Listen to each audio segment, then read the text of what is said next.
So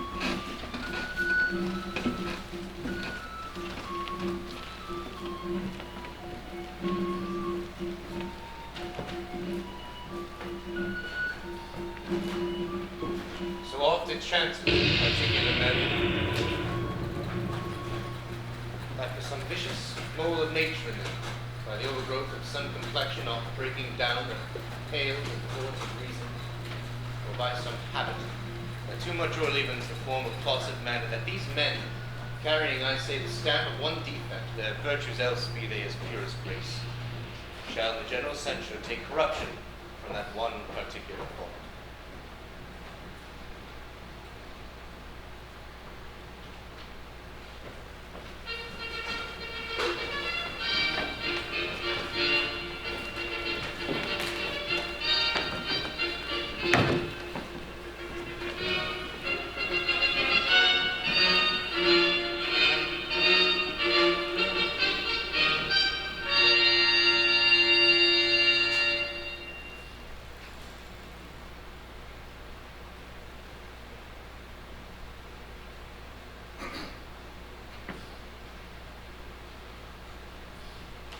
Though yet of Hamlet, our dear brother's death, the memory be green, that is us befitted to bear our hearts in grief, and our whole kingdom be contracted in one brow of woe.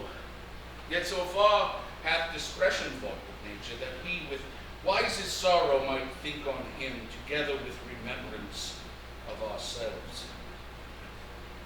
Therefore, our sometime sister, now our queen, have we, with a defeated joy, with a dirge in marriage and mirth in funeral, of equal scale weighing delight in dole, taken to wife. Nor have we herein your better wisdoms, which have freely gone with us this affair along. For all our thanks.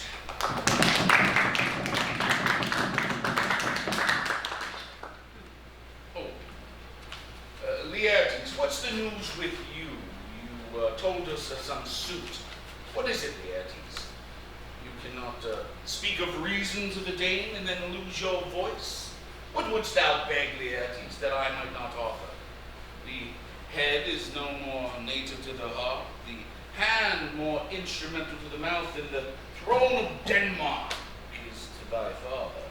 What wouldst thou have, Laertes? Dread my lord, your leave and favour to return to France, from whence I came willingly to Denmark to share my duty in your coronation. Yet I must confess, that duty done, my thoughts and wishes bend again toward France, and bow them to your gracious leave and pardon. Do you have your father's leave, or what says Polonius?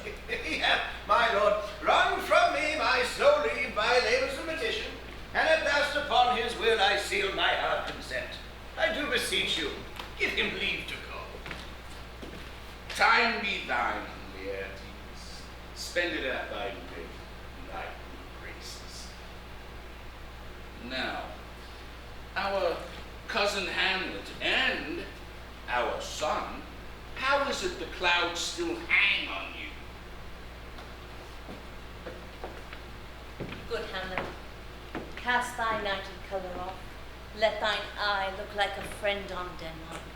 Do not forever with thy veiled lids search for thy noble father in the dust, for thou know'st 'tis common, all that lives must die, passing through nature to eternity. Aye, madam, it is common. If it be, why seem so particular with thee? Seems, madam. Nay, it is. I know not seems. 'Tis not alone my inky cloak, good mother, nor customary suits of solemn black, together with all forms, moods, and shapes of grief that could denote me truly. These indeed seem, for they are the actions that a man might play. But I have within which passeth show, these but the trappings and suits of woe. 'Tis sweet and commendable in your nature, Hamlet, these mourning duties which you give your father. But you must know, your father lost a father, and that father lost his, and the survivor was bound in some filial obligation for some term of obsequious sorrow. But to persist in this obstinate woe, it is impious stubbornness. It's unmanly grief. We pray to you, throw down this unprevailing woe, and think of us as a father.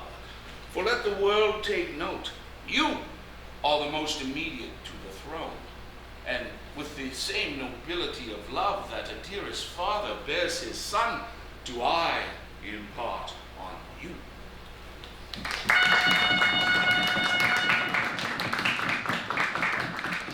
Let not thy mother lose her prayers, dear Hamlet. I pray thee stay with us, go not to Wittenberg. I shall in all my best obey you, madam. 'Tis a loving and fair reply, Hamlet. Be as ourselves in Denmark. Come, man. This gentle and unforced accord of Hamlet sits smiling on my heart, in grace whereof no jocund health that Denmark drink today. And the great cannon to the clouds shall tell as the king's carouse roaring once again with earthly thunder.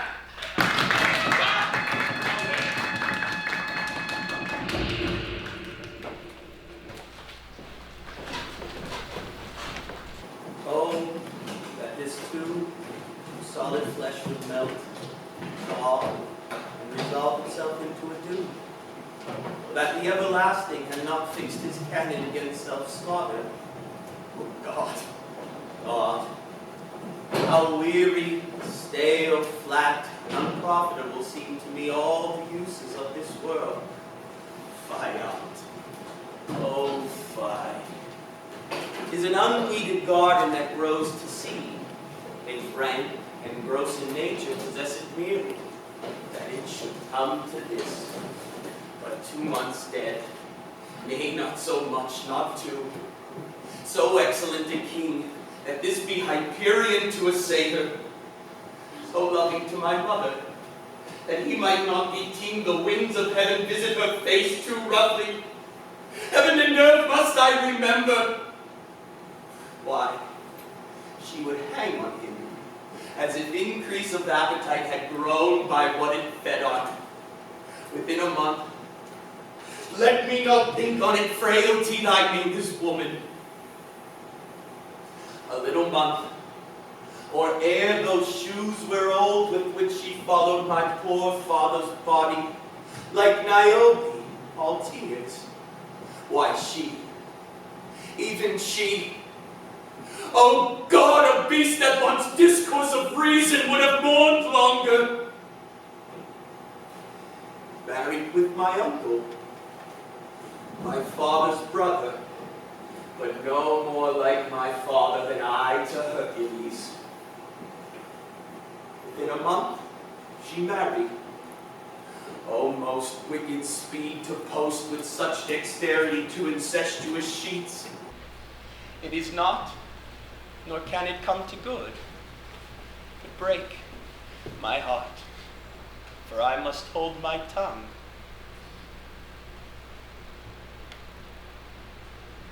My necessaries are embarked, farewell. And sister, as winds give benefit and convoy is assistance, do not sleep, but let me hear from you. Do you doubt that?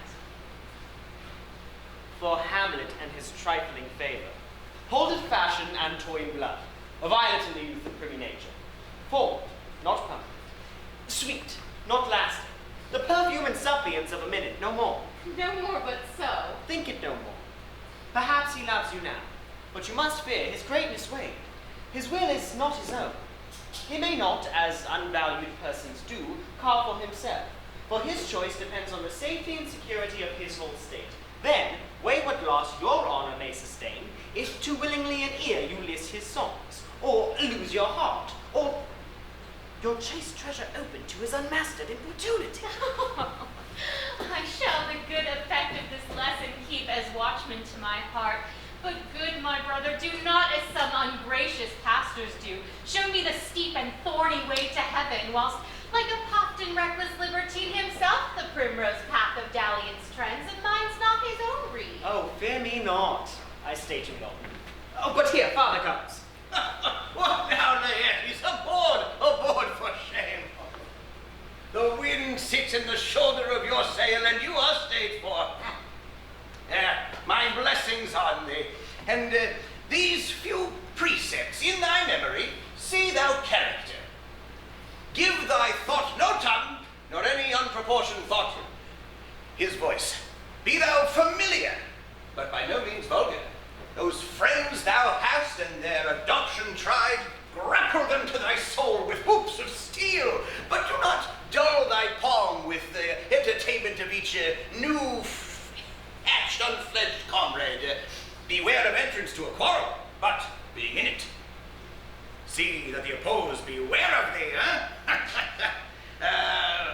give every man thy ear, but few thy voice. Costly thy apparel as thy purse can buy, but not expressed in fancy. Rich, not gaudy, for the apparel oft proclaims the man. Neither a borrower nor a lender be, for loan oft loses both itself and friend, and borrowing dulls the edge of husbandry. But this, above all else, to thine own self be true. And then surely it must follow as the night the day. Thou canst not then be false to any man. Here, my blessing season this in thee. Most humbly do I take my leave, my lord. The time bids you go. Farewell, Ophelia, and remember well what I have said to you. 'Tis in my memory locked, and you yourself shall have the key of it. Farewell. What is, Ophelia, he hath said to you? So please you, something touching the Lord Hamlet. Marry, well bethought. What is between the two of you? Give me the truth of it. He hath, of late, my lord, made many tenders of his affection to me. Affection? You speak like a green girl, unsifted in such perilous circumstance. Do you believe these tenders of his, as you call them? I do not know, my lord, what to think. Well, Mary, I shall teach you. Consider yourself a baby that you have taken these tenders for true pay, which are not sterling. Tender yourself more dearly, or, not to crack the wind of an ill phrase, you'll tender me, a fool. No. Now, I will not have you slander any moment's leisure as to give talk or word with the Lord Hamlet. Look to it, I charge you.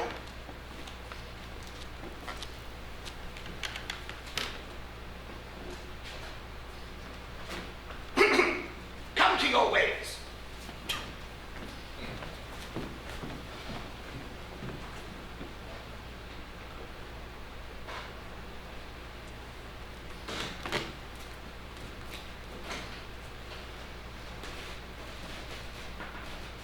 Hail to your lordship.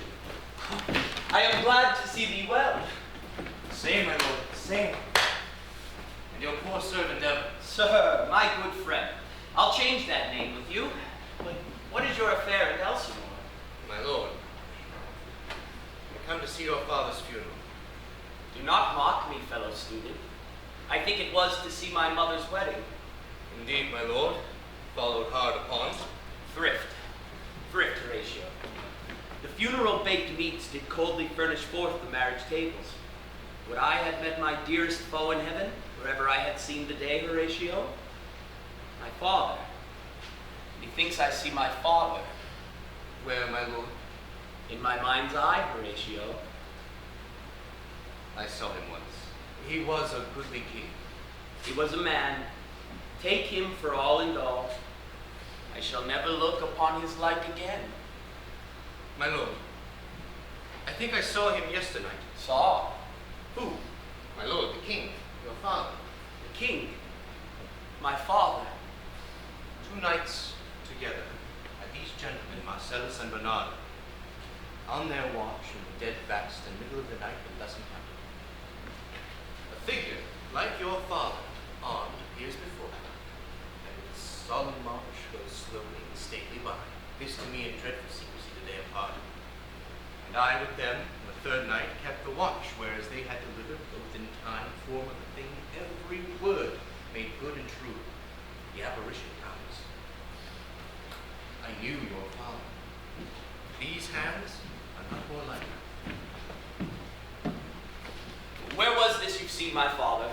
My lord, upon the platform where we watched. Did you not speak to it? I did, my lord, but answer made it none. Yet once methought it lifted up its head as if it would speak.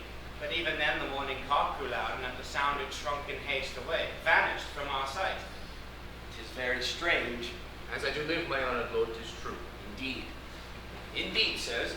Have you the watch tonight? We do, my lord. Saw you not his face? Yes, my lord. What looked he, frowningly, A countenance more in sorrow than in anger. and fixed his eyes upon you? Most constantly. Had I been there. It would have much amazed you. His beard was grizzled, no? It was as I have seen it in his life, a sable silver. I will hold the watch tonight. Perchance 'twill walk again. I warrant it will. I pray you all, if you have hitherto concealed this sight, then let it be tenable in your silence still. And whatsoever else shall hap tonight, give it an understanding, but no tongue. I will requite your loves. Fare you well. Upon the platform twixt 11 and 12, I'll visit you. Out your duty to your honor. Your love is to mine. Farewell. My father's spirit in arms. All is not well. I doubt some foul play. Would the night were come.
What does this mean, my lord? The king doth wake tonight and takes his rouse. He keeps wassail in the swaggering upspring reels, and as he drains his draughts of Rhenish down, the kettle drum and trumpet thus bray out, the triumph of his pledge. And this is a custom. Ay, marry, is't. But to my mind, though I am native here and to the matter born, it is a custom more honored in the breach than the observance. This heavy-headed rebel east and west makes us traduced and mocked by other nations. They call us drunkards, and with swinish phrase soil our edition. And indeed it takes from our achievements, those formed at night, so often that it chances in particular men, that some form of vicious mold of nature in them, as in their births, where they are not guilty, for nature cannot choose his origin. Or that the pales and forts of reason, oft breaking down, or that the general censure of this one particular fault.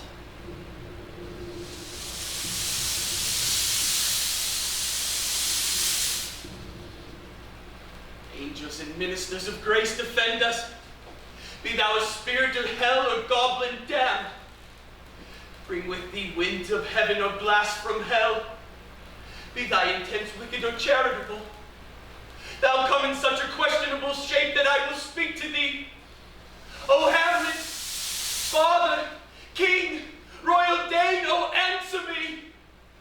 It beckons you to go away with it, my lord, as if it summoned pardon to desire to you alone. It will not speak, so I will follow it. Do not, my lord. Why, what be the fear? I do not set my life in a pin's feet. And to my soul, what can it do to that being a thing immortal as itself? Still it waves me forth. I will follow it. What if it tempts you toward the flood, my lord?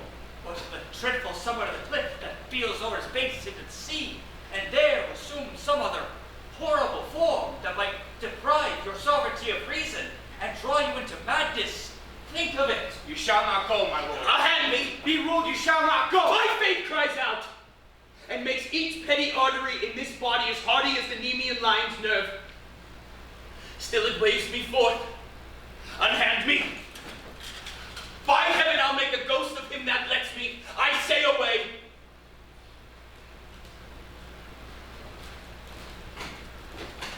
Go on.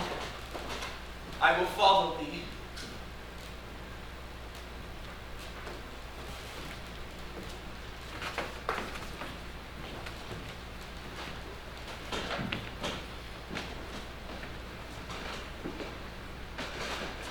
Where wilt thou lead me?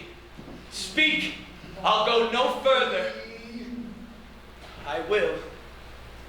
I am the spirit of thy father, doomed for a certain term to walk the night, and by the day confined to fast in flames until the foul deeds done in my days of nature are burnt and purged away. Alas, poor ghost.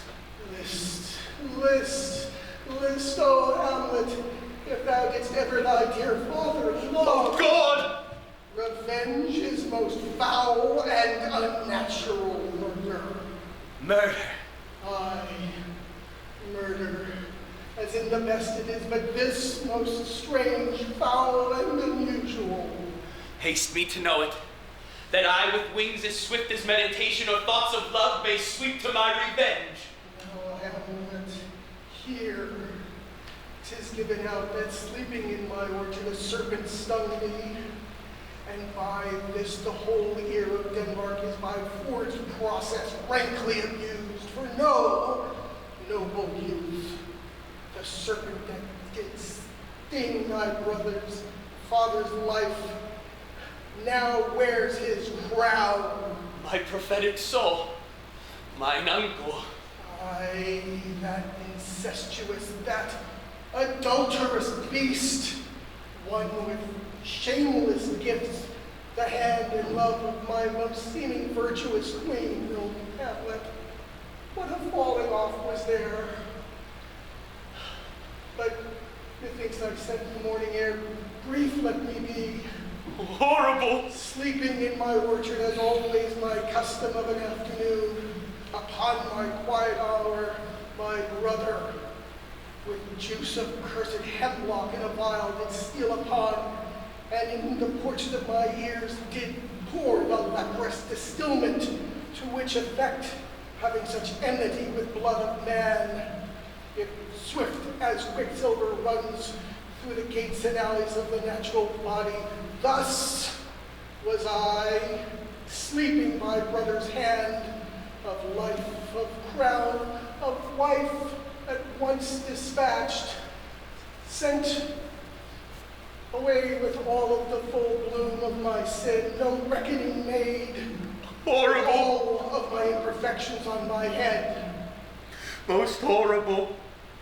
If thou hast nature in thee, bear it not. Let not the royal bed of Denmark a couch for luxury and damnable incest become. But so however thou purpose this act, taint not thy will, nor let thy soul contrive upon their mother aught. Leave her to heaven. Fare thee well at once. The glowworm shows the matin to be near and gives the pale as an effectual fire. Adieu, Hamlet, remember me.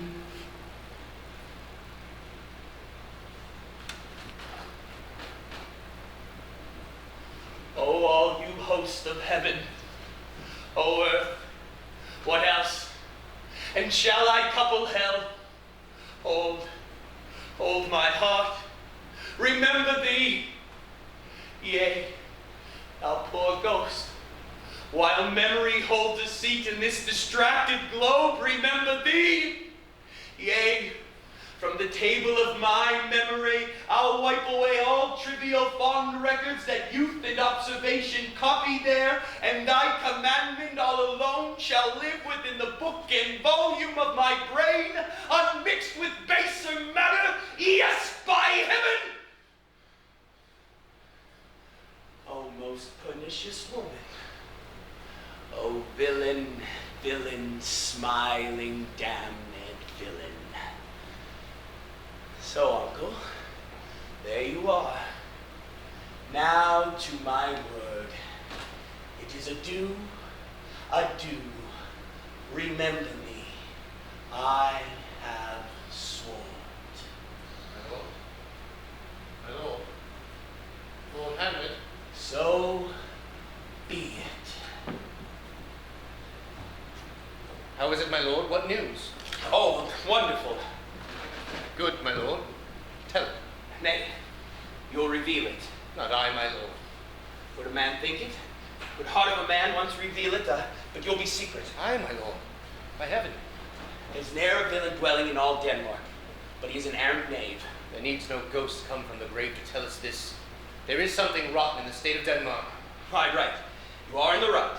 So without more circumstance at all, I find it fit that we should shake hands and part. You, as your business and desires shall point you, for every man has business and desires.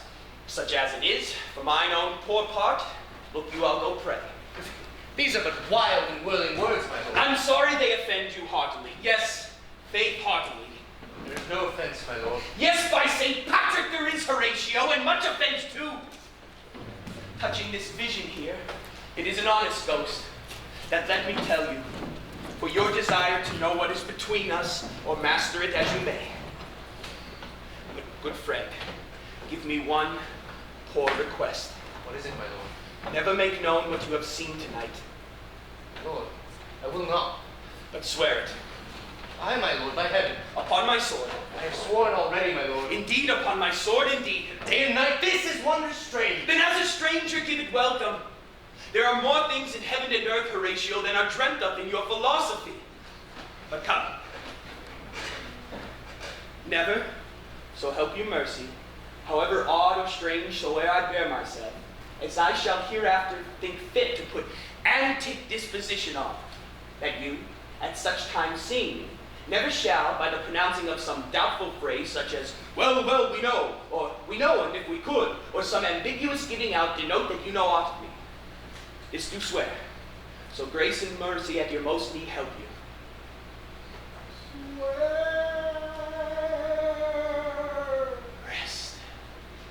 Rest, perturbed spirit. With all my love, I do commend me to you, and what so poor a man as Hamlet is may do, but express love and friending to you. God willing shall not lack. Time is out of joint. O cursed spite, that I was ever born to set it right. Come, let us go together.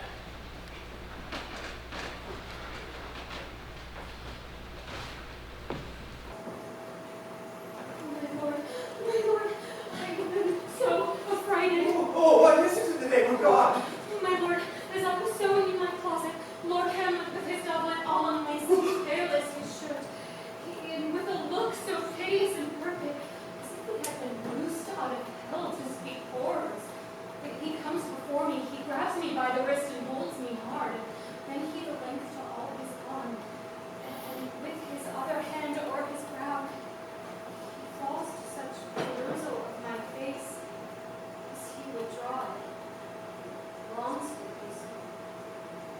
At last, a little shaking of my arm, and Bryce's head thus waving up and down, he let out a sigh so piteous and profound, and did seem to shatter all of his bulk and end his being. Thus done, he lets me go, and with his head o'er his shoulder turned, he seemed to find his way without his eyes, for out of doors he went without their helps, to their last spend of their life on me. This is the very ecstasy of love, whose violent portents does beshake the mind. What?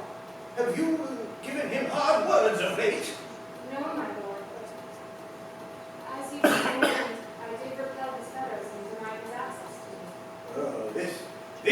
hath made him mad. Oh, I am sorry that I had not, with better heed and judgment, paid him mind. I thought he did a trifle, and meant to wreck thee. Oh, beshrew my jealousy. I must go to the king. This must be known.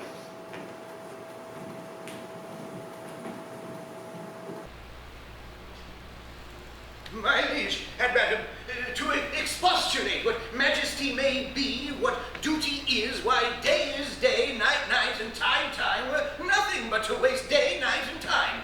Therefore, as brevity is the soul of wit, and tediousness the limbs and outward flourishes, I will be brief. Your noble son is mad. Mad? Say I, for to define true madness, what else is there to say but he is mad? But leave that go. More matter, with less art. Madam, I use no art at all. That he is mad, 'tis true. 'Tis true, 'tis pity, and pity 'tis true. Oh, foolish gesture, farewell it. I will use no art. Thus it remains, and the remainder thus. Append. I have a daughter. Well, she is mine, who, in her duty and obedience mark, hath given me this. Now gather and surmise.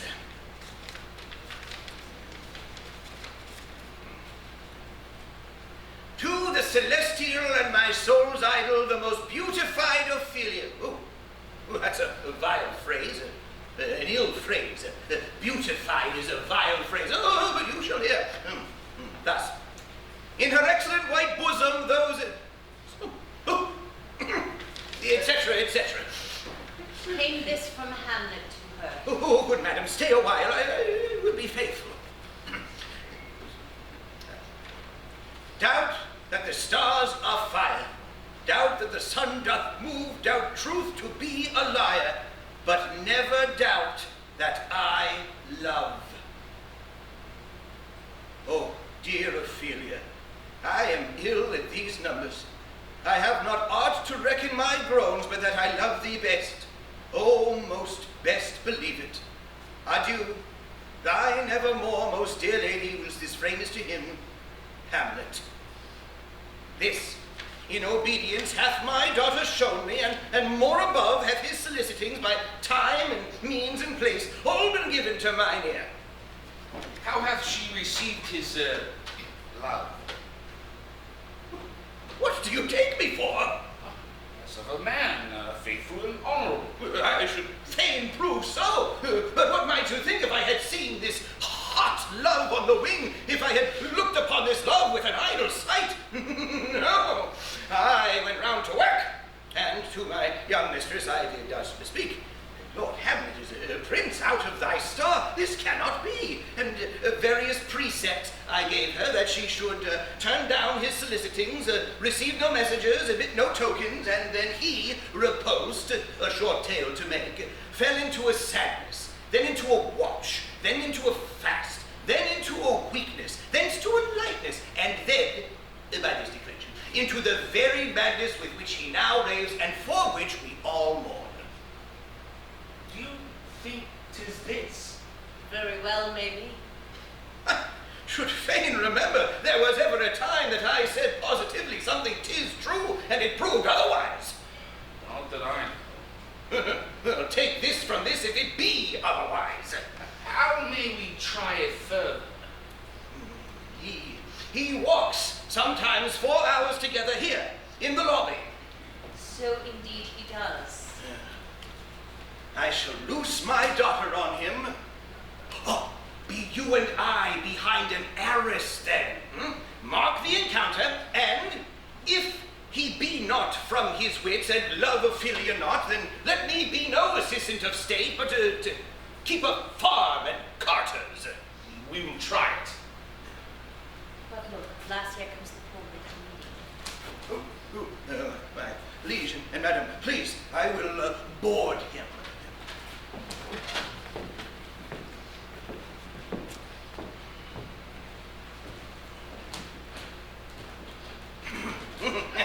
How now, my lord?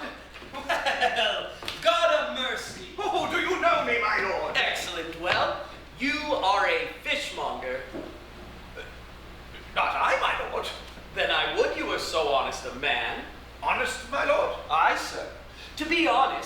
this world goes is to be one man picked out of 10,000. It is very true, my lord. For if the sun breed maggots in dead dog, Bing, have you a daughter? I do, my lord. Then let her not walk in the sun, for conception is a blessing, but not as your daughter may conceive. Friend, look to it. How hear you that? Still harping on about my daughter. Yet he knew me not at first. He said I was a fishmonger. He is gone, far gone. Please, away. I shall speak with him a second time. What do you read, my lord? Words. Oh, what is the matter, my lord? Between who? No, my lord, the matter which you read. Slander, sir. For the satirical rogue says here that old men have gray beards, their faces wrinkled, their eyes purging thick amber and plum tree gum. They have a plentiful lack of wit together with most weak hands. While I firmly do believe, thus I have not honest as thus set it down. For yourself, sir, should be as old as I am. If only like a crab you could go backward. Though this be madness, yet there is method in it. Will you go out of the air, my lord? Into my grave. Oh, yes, that is very much out of the air, my lord. How pregnant sometimes his replies are. Good, my lord, I shall honorably take my leave of you. You cannot, sir, take anything from me that I will more willingly part withal. Except my life. Except my life. Except my life.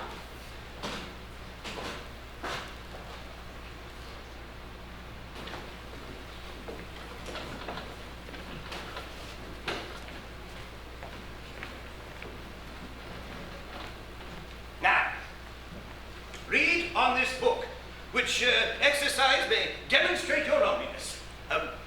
Let us bestow ourselves, my lord. Sweet Gertrude, leave us too, for we have closely sent for Hamlet hither, that he is, by accident, here might affront Ophelia. For your part, Ophelia, I do wish that your good deeds be the happy cause of Hamlet's wildness, and that your good virtues bring him to his wonted way again, to both your honors. Madam, I wish it may.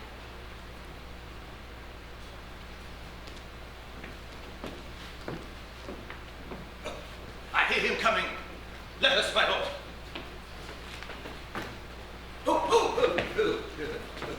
Walk this way.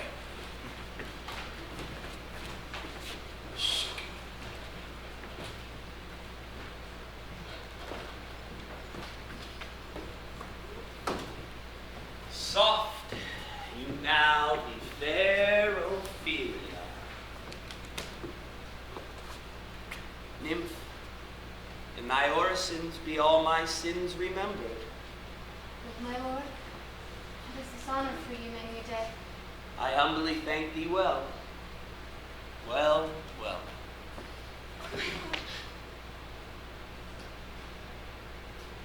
My lord, I have remembrances of yours that I have longed to redeliver. I pray you now receive them. No, not I.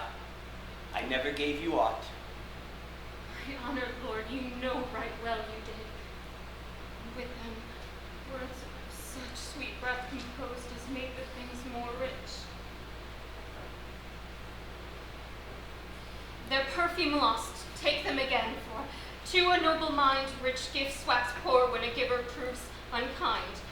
There, my lord. Are you honest?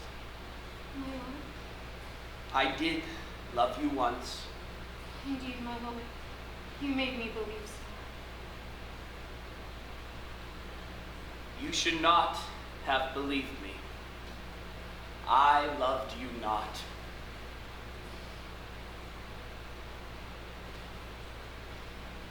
Go thy ways to a nunnery. Why wouldst thou be a breeder of sinners? I myself am indifferent honest, but I could accuse me of such things that it were better my mother had not borne me. I am very proud, revengeful, ambitious, with more offenses at my beck than I have thoughts to put them in, imagination to give them shape, or time to act them in. What should men as I do, crawling between heaven and earth? We are errant knaves all. Believe none of us. Go thy ways to a nunnery.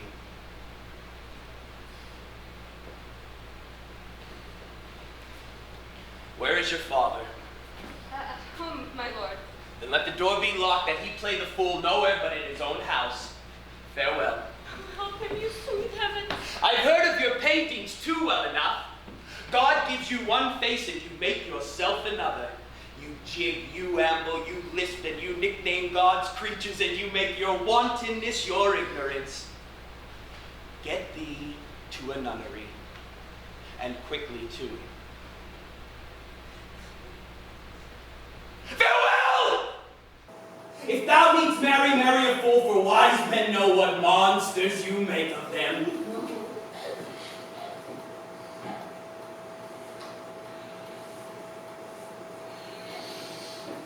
Go on! I'll no more on it. It hath made me mad. We will have no more marriages. Those that are already married, all but one, shall live. The rest shall go as they are.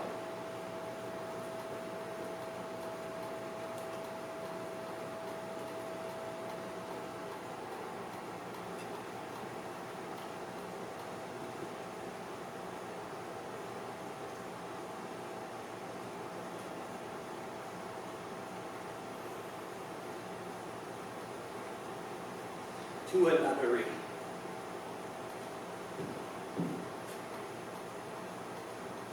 Go.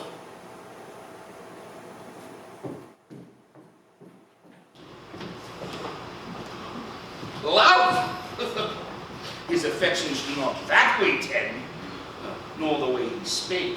Though it lacked form, it was not like madness. There is something in his soul o'er which melancholy sits on brew, and I do fear the unheated consequence might be a danger for which to prevent. I have in quick determination thus set it down. He shall to England. Yes. Happily, the season country different with variable objects expelled this something settled matter within his heart. What think you on it? Oh, it will do well, my lord, and yet I cannot help but think that the origin and commencement of his grief came from neglected love. How now, Ophelia? You need not tell us what Lord Hamlet said. We heard it all. My good lord, do as you will. Shall be so. Madness in great ones must not unwatched go.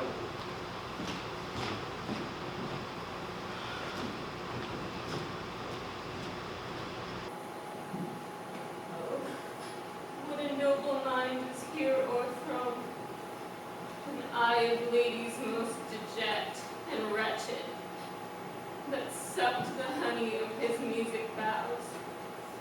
Now that more rare and sovereign reason, jangling bells out of tune, harsh, that unmatched form and feature of blown youth, blasted with ecstasy. Oh, woe is me, to have seen what I have seen, to see what I see.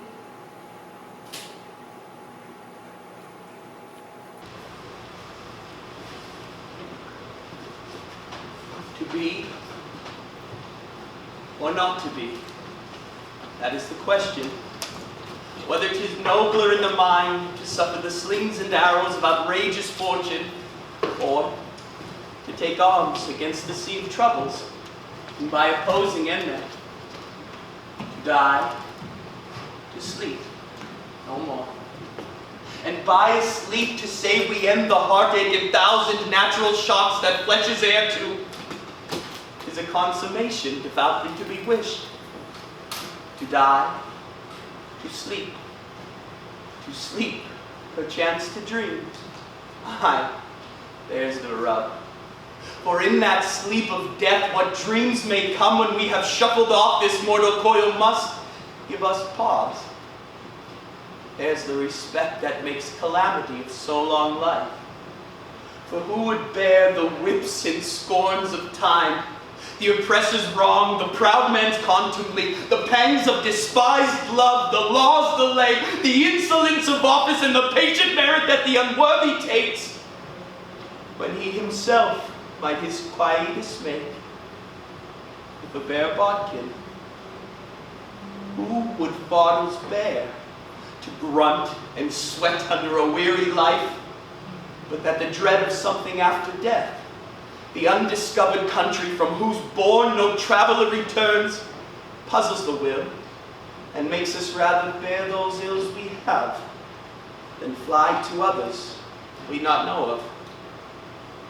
Thus conscience does make cowards of us all, and the native hue of resolution is sickled o'er with the pale cast of thought, that enterprises with great pith and moment with disregard their currents turn awry, and lose the name of action.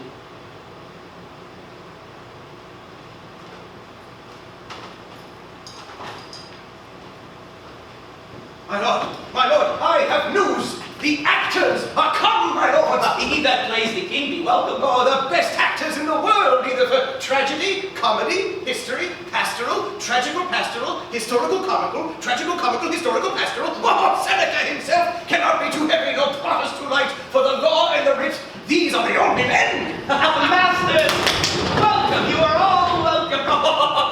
It is glad to see thee again. Thou old friend, thou facest valiant since I saw thee last. Thou comest to beard me in Denmark. My young lady and mistress, and by a ladyship to say your ladyship is nearer to heaven than when I saw you last, by the altitude of a chopine. Pray God, your voice, like a piece of uncurrent gold, be not cracked within the ring. Masters, you are all welcome. Very good, my lord. See to it that the actors are well bestowed. You hear? After your death, it were better you had a bad epitaph than their ill report while you live.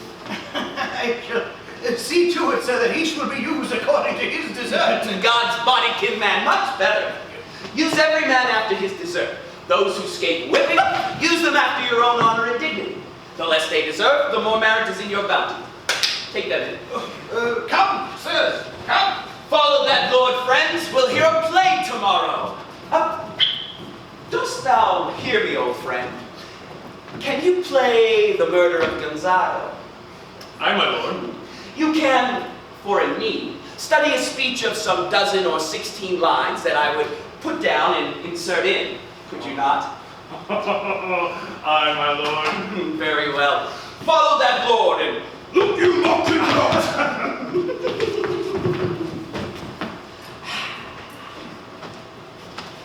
The play's the thing, wherein I'll catch the conscience of the king.